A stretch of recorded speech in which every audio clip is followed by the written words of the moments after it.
What were some of the logistical challenges with writing anthology? Logistically, it's difficult to, to come up with fresh ideas instead of just repeating the same kind of story over and over again. But honestly, back when I was writing this, I just had so many ideas. I actually had to end up narrowing it down. There were stories that I wrote completely unrelated to the universe, just as like for fun, and then there were also some that I wrote in the universe that ultimately never made the final cut because they just weren't relevant.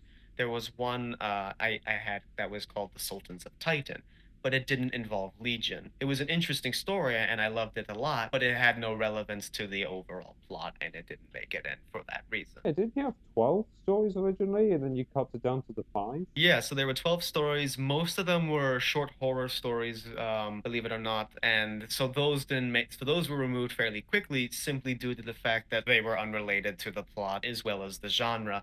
But they were a lot of fun. And so some of them ended up making it onto my website as, as something people could just read for free if they were to visit me over there. Yeah, that makes sense. You don't want to have different themes contrasting or clashing with each other. Exactly. It felt like it was just like whiplash back and forth. We'd have, like a story about a guy, in a cabin in the middle of Kansas, and then the next story we're out in space fighting with, advanced weaponry, and it doesn't make any sense. So yeah. And then you're on title with a bunch of sultans. So, Sultans, it was the name of like a creature that lived on the planet, and not Arab sultans. okay. Yeah. It's always been interesting.